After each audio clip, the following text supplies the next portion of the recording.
अस्सलाम वालेकुम बच्चों, क्या हाल चाल हैं। उम्मीद है ठीक ठाक बढ़िया खैरियत से होंगे। आज के इस वन शॉट लेक्चर के अंदर हम एग्जाम ओरिएंटेड तरीके से इस चैप्टर को पढ़ेंगे। चाहे आपके एग्जाम के अंदर 10 महीने हो या 10 दिन हो, ये जो पूरा वन शॉट लेक्चर है इसके अंदर सारी टिप्स एंड ट्रिक्स एंड हमने ऐसा प्लान बनाया है कि आपके भी 90% से अबव मार्क्स आने वाले हैं, जैसे हमारे प्रीवियस 287 प्लस बच्चों के आए हैं। हमने आपके लिए सारी चीजें बिल्कुल फ्री की हुई हैं। अगर आप इस वीडियो की कमेंट सेक्शन में जाएं और यहां पर हमने हमारे टॉपर बच्चे 300 बच्चे जिनके 90% से अबव मार्क्स आए 9-10 क्लास में, उसके नोट्स हमने आपके लिए रखे हुए हैं। ये पहली लिंक है। दूसरी लिंक कि आपको पूरी बुक के चैप्टर्स के लेक्चर्स चाहिए, सारे कॉन्सेप्ट्स के चाहिए, तो दूसरी लिंक पर क्लिक करेंगे तो आपको सारे लेक्चर्स मिलेंगे। देन आपको हमारे व्हाट्सएप चैनल जहां पर सारी न्यू गेस्ट पेपर अपडेट सारी मिल रही होंगी, तो इससे आप जरूर ज्वाइन कीजिएगा। सही है, एक नंबर चीज यहां पर ही हुई। दूसरी चीज ये हुई कि देखें जी, हमारे इतने बच्चे टॉप कर रहे हैं भाई, कुछ तो बात है ना। वो बात कैसे, हम सारी रिसोर्सेज आपको दे रहे हैं यूट्यूब पर, तो इसलिए सबसे पहली बात तो हमारे यूट्यूब चैनल को कर लें आप सब्सक्राइब, कि कोई भी नया लेक्चर जो है ना वो आप इसे मिस ना करें। ऑल पे क्लिक कर लें, वीडियो को लाइक करें, देखें जी कितनी मेहनत लगती है, हम आपके लिए कितना काम करें, थोड़ा सा हमारी टीम के लिए आप अप्रिशिएट कर लें। इसके बाद जैसे हम हमारे बच्चे कुछ स्पेशलाइज तरीके से 95% 97 हमारे जो टॉप लाते हैं, उनके लिए हमने प्रॉपर स्टडी प्लान बनाया हुआ है कि जी हमारी लाइव क्लासेस बेच होती हैं जिसके अंदर हमारे बेहतरीन टीचर्स पढ़ाते हैं और वो लाइव क्लास में आके हर बच्चे के प्रॉब्लम्स कॉन्सेप्चुअली पढ़ा रहे होते हैं। फिजिक्स, केमिस्ट्री, मैथ, कोई भी सब्जेक्ट हो, इसके टेस्ट हम लिए जाते हैं, बिल्कुल वो सवाल आते हैं। हम हर हफ्ते टेस्ट लेते हैं बच्चों का, एग्जैक्टली वही एग्जाम के अंदर सवाल आते हैं। तो सारे के सारे लेक्चर, डाउट ग्रुप, 24 घंटे पूरे साल 24/7, भले रात को 3 बजे मसला हो, हमारा टीचर आपको हेल्प करने के लिए तैयार होगा। और उसकी पूरी की पूरी फीस सिर्फ और सिर्फ 21,000 रुपए है, सारे के सारे सब्जेक्ट्स की। तो जी अगर आपको भी मसला आ रहा है कि जी हम तैयारी कैसे करें, कोई मेंटोर होना चाहिए कि जो हमें बताए कि एक अलिफ बे पे ते करके समझाए कि सर मार्क्स कैसे लाने हैं, तो हमने हमारे पाकिस्तानी बच्चों के लिए ये चीज बहुत कर ली। अगर आप भले फॉरेन से हो, पाकिस्तान से हो, अगर आपको बिल्कुल वीआईपी लेवल की चीज चाहिए, मेंटोरशिप चाहिए और लाइव क्लासेस के अंदर कॉन्सेप्चुअल चीजें करनी है और एग्जाम्स के अंदर गारंटेड मार्क्स चाहिए, अभी हमें इस व्हाट्सएप नंबर पे मैसेज करें और हम आपको बेच के अंदर ऐड कर लेते हैं। एंड सबसे इंटरेस्टिंग बात यह है कि आप 2 दिन तक पूरी अमाउंट को रिफंड कर सकते हैं। And that's the whole logic here. तो अभी हम चलते हैं हमारे चैप्टर की तरफ जिसके अंदर हम सारे के सारे concepts and tips and tricks को समझते हैं। वेलकम टू फेडरल कमांजन। ये है चैप्टर नंबर 2, वेक्टर्स, क्लास 11 की फिजिक्स का, जो आज हम शुरू करने वाले हैं। तो अब हमने पिछले लेक्चर्स में पूरा चैप्टर 1 कंप्लीट कर लिया था। अब हम आते हैं चैप्टर 2 पे, वेक्टर्स क्लास 11 होती क्या है।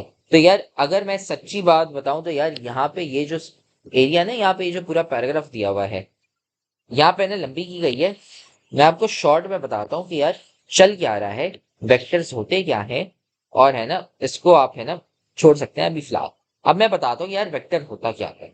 तो यार इससे पहले मैं आपको बताऊं कि यार वेक्टर होता क्या है, आपको सबसे पहले ये याद होना चाहिए कि स्केलर क्वांटिटी क्या होती है। ठीक है, तो मैं यहाँ पे सबसे पहले मैं लिखूंगा स्केलर। ठीक है, इससे पहले मैं आपको बताऊं वेक्टर क्या है, तो यार स्केलर क्वांटिटी जो हमने क्लास 9 में पढ़ी थी। ठीक है, स्केलर क्वांटिटी यार एक ऐसी चीज होती है, ठीक है, a physical quantity that has a magnitude and unit. ठीक है, इससे क्या मतलब है यार, मैग्नीट्यूड मतलब एक नंबर और यूनिट के यार किस चीज में मेजर किया जा रहा है। तो फॉर एग्जांपल मैं यहाँ पे लिखता हूँ 10 सेकेंड। ठीक है, 10 सेकेंड मतलब यार इतना टाइम गुजर चुका है।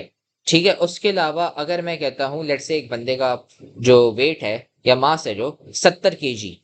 ठीक है, इसमें क्या है यार, एक सबसे पहले आप यहाँ पे एक नंबर देख रहे हैं, वो क्या होता है आपका मैग्नीट्यूड।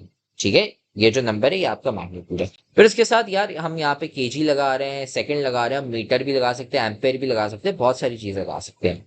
वो क्या होता है यार, होता है आपका यूनिट, कि यार आप किस चीज में नाप रहे हैं, क्या आप मीटर में नाप रहे हैं, किलोमीटर में नाप रहे हैं, केजी में नाप रहे हैं, ग्राम्स में नाप रहे हैं, किस चीज में, इंचेस में, किस में।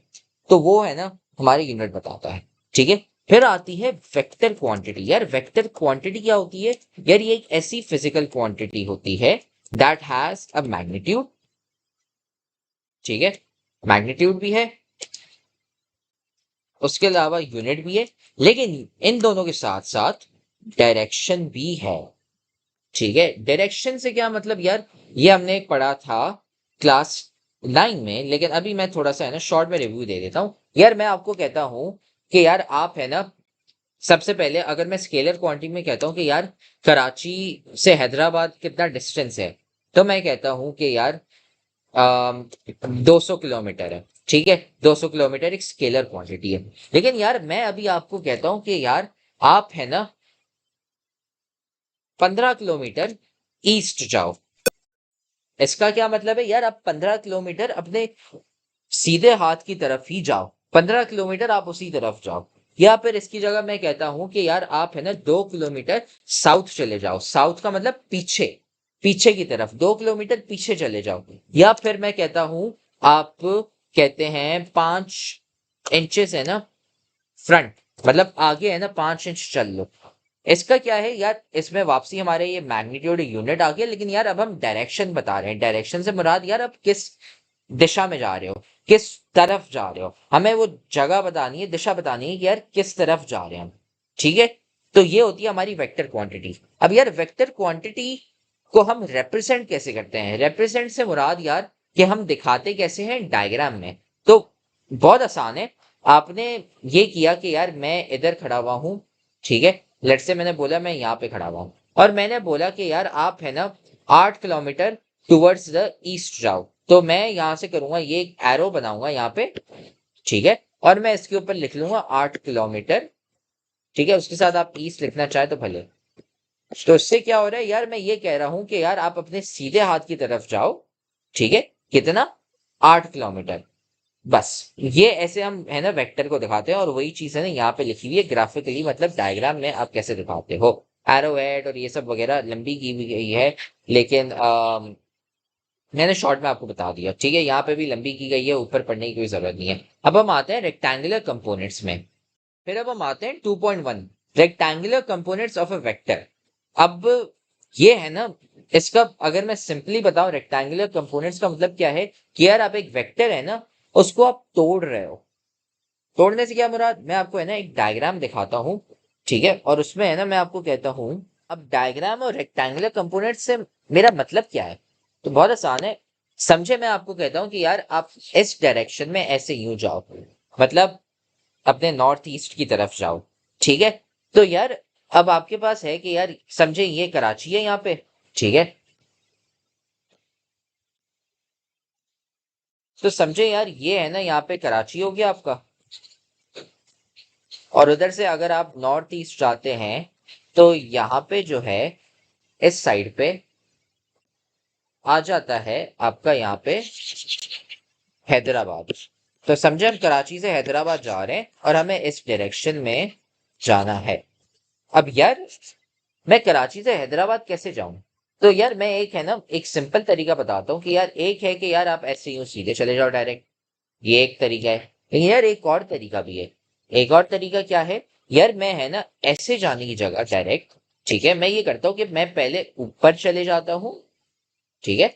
मैं सिर्फ सीधा सीधा ऊपर जाऊंगा, और फिर जब मैंने देखा कि यार मैं हैदराबाद के बिल्कुल ऐसे ही बराबर में हूं, तो मैं यहाँ से सीधा हाथ का टर्न ले लूंगा और ऐसे यूं चला जाऊंगा। तो मैंने क्या किया, सबसे पहले मैं ऊपर गया और फिर मैं सीधे हाथ पे चला गया। फिर एक और तरीका भी है। एक और तरीका क्या है यार, मैं है ना ऊपर और सीधे हाथ की जगह पहले मैं क्या कर रहा था, मैं पहले पहले तो सबसे यार मैं डायरेक्टली ऐसे ही सीधे जा रहा था यहाँ पे नॉर्थ ईस्ट डायरेक्शन में। फिर मैंने यार क्या किया, एक और तरीका क्या निकाला, मैं ऊपर जाता हूँ फिर मैं सीधे हाथ पे जाता हूँ। अब एक और तरीका है, मैं पहले सीधे हाथ का टर्न ले लेता हूँ, फिर मैं देखता हूँ कि यार मैं जैसे ही हैदराबाद के बिल्कुल नीचे नीचे जैसे ही आ जाता हूँ, यहां से मैं सीधा सीधा ऊपर वाला टर्न ले लूंगा। अब आप देख रहे हैं यहाँ पे रेक्टेंगल बन रहा है। ये मतलब है रेक्टेंगुलर कंपोनेंट्स के यार, आप ये कर रहे हैं कि यार रादर देन यहाँ से मैं नॉर्थ ईस्ट डायरेक्टली ऐसे ही चले जाऊं, मैं है ना इधर मैं यहाँ से नॉर्थ जाऊंगा, ऊपर जाऊंगा और फिर सीधे जाऊंगा, या फिर मैं सीधे जाऊंगा या फिर ऊपर जाऊंगा, दोनों में से कोई एक, लेकिन इतना कोई मसला नहीं है, ठीक है, कोई सा भी कर लें, वो फर्क नहीं पड़ता। लेकिन ये कॉन्सेप्ट है कि यार रेक्टेंगुलर कंपोनेंट्स ये होते हैं, ठीक है। तो अब हम है ना ये नोट्स में भी लिख लेते हैं यहाँ पे, a vector can be broken down into rectangular components. और रेक्टेंगुलर कंपोनेंट्स क्या होते हैं, जो मैंने अभी आपको बताया कि यार आप है ना डायरेक्टली नॉर्थ ईस्ट या ऐसे ही जाने की जगह आप पहले सीधा ऊपर चले जाएं और फिर सीधा हाथ पे चले जाएं, ठीक है। फिर आते हैं हम, तो यहाँ पे ना वही सेम चीज लिखी हुई है। मैंने है ना आपको डायरेक्टली बताया कि यार आप सीधे चले जाओ ऊपर चले जाओ। अब है ना हम नेमिंग करते हैं, ठीक है। नेमिंग से क्या मुराद है, तो यार जब हम सीधे हाथ पे जा रहे होते हैं तो यार आपने जैसे ग्राफ में पढ़ा होगा, उसको है ना एक नाम देते हैं। क्या नाम है कि यार ये जो सीधे हम जा रहे हैं सीधे हाथ पे, इससे हम कहते हैं यार हम एक्स कंपोनेंट में ट्रैवल कर रहे हैं। एक्स कंपोनेंट क्या होता है कि यार हम सीधे हाथ पे जा रहे हैं या उल्टे हाथ पे जा रहे हैं। एक्स का मतलब यही होता है कि आप सीधे या उल्टे हाथ पे जा रहे हैं। फिर ये जो आप ऊपर नीचे जा रहे होते हैं ना, इससे हम कहते हैं वाई कंपोनेंट। वाई कंपोनेंट का क्या मतलब है कि आप आगे या पीछे या ऊपर या नीचे ऐसे यूं है ना आप ट्रैवल कर रहे हैं। वाई कंपोनेंट का मतलब यही होता है। तो अगर मैं सीधा सीधा बताऊं, हुआ क्या कि यार हम जा रहे थे कराची से हैदराबाद, ठीक है। अब हम कैसे जा रहे हैं कराची से हैदराबाद, एक तरीका ये है कि हम डायरेक्टली ऐसे यूं चले जाएं, ठीक है। दूसरा तरीका क्या है कि यार पहले हम एक्स कंपोनेंट में ट्रैवल करें और फिर हम वाई कंपोनेंट में ट्रैवल करें। तो हमने क्या किया, हम राइट गए एक्स कंपोनेंट में और फिर हम ऊपर गए वाई कंपोनेंट में। या फिर दूसरा तरीका, तीसरा आखिरी तरीका ये कि यार आप वाई कंपोनेंट में चले जाएं और फिर आप सीधे हाथ पे एक्स कंपोनेंट में चले जाएं। बस ये होता है आपका वेक्टर। वो ऐसे ये हमने टर्मिनोलॉजी यहाँ पे लिखी, ठीक है। और हम ये अब नोट्स में भी लिख लेते हैं। रेक्टेंगुलर कंपोनेंट्स हमने इनके नाम दे दिए यहाँ पे, X component and Y component, ये मैंने यहाँ पे लिख लिया। फिर अब हम आते हैं आगे। तो द कंपोनेंट्स विच आर, ठीक है, रेक्टेंगुलर, ये वही डेफिनेशन है। रेक्टेंगुलर कंपोनेंट्स क्या होते हैं मैंने आपको बता दिया। फिर अब हम है ना, अब मैंने आपको एक्स कंपोनेंट और वाई कंपोनेंट का बता दिया। अब मैं आपको एक और चीज बताऊंगा कि यार जब हम ऐसे यूं यहां से ऐसे यूं जा रहे होते हैं, डायरेक्ट कराची से हैदराबाद डायरेक्ट रास्ता ले रहे होते हैं, तो यार एक तो ये है कि यहाँ पे एक एंगल बन रहा है। अगर मैं आपको एंगल बना के दिखाऊं यहाँ पे, तो आप देख रहे हैं ये हमारा एक्स कंपोनेंट है, ठीक है।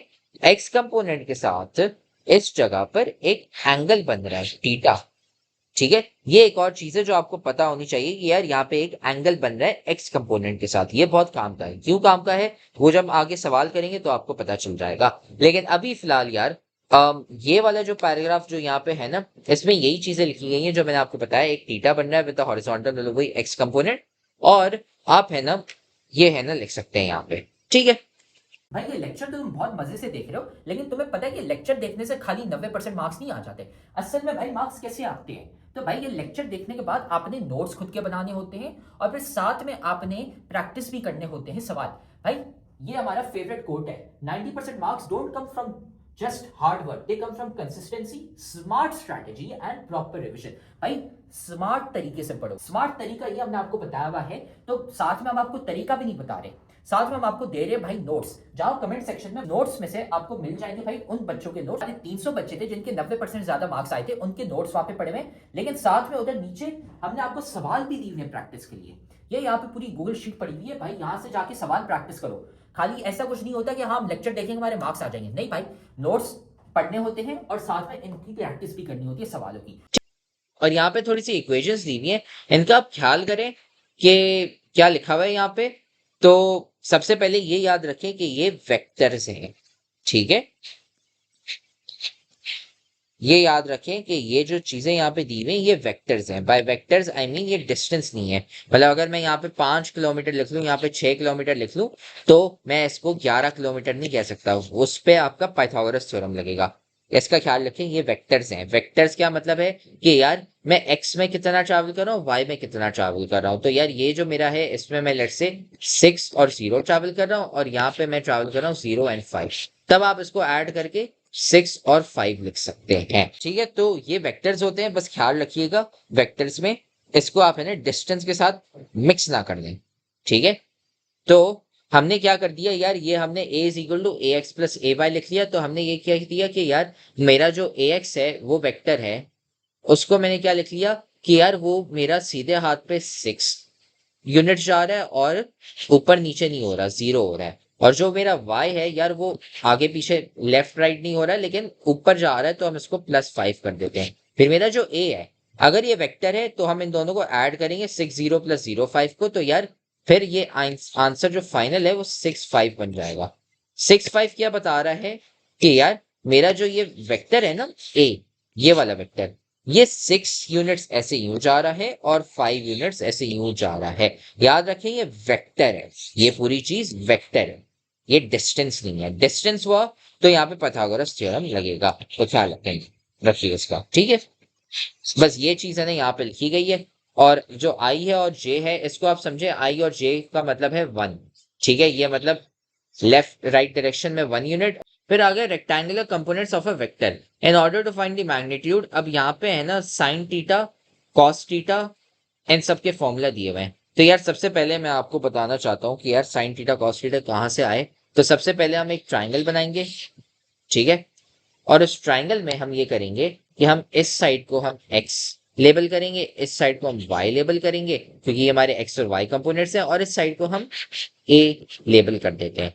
और हम यहाँ से है ना एक हम थीटा जो हमने पढ़ा था ना अभी थोड़ी देर पहले, इसको मैंने नाम यहाँ पे दे दिया थीटा, ठीक है। अब यार साइन थीटा क्या होता है? साइन थीटा मतलब एक साइन है ना, एक ऐसा फॉर्मूला होता है, ठीक है, एक ऐसा फंक्शन होता है जो हमें कहता है कि यार ये जो मेरा एंगल जहां पे है ना, एंगल जिस डायरेक्शन में देख रहा है, ठीक है, मतलब इस वाली डायरेक्शन में। तो यार साइन का मतलब क्या होता है? साइन का मतलब ये होता है कि यार ये जो एंगल है ना मेरा जहां पे यहाँ पे बना हुआ है, इसके जो उल्टा वाला, जो जैसे आपने मैथ्स में पढ़ा हुआ है कि यार जो उसके बिल्कुल ऑपोजिट फेसिंग वाला है वो वाला लो, तो इस केस में हमारा y है, ठीक है, और उसको डिवाइड बाय हाइपोटेन्यूज कर दो जो आपकी सबसे बड़ी लेंथ होती है, तो इस केस में ये है, तो y/a, ये हमारा साइन थीटा होता है।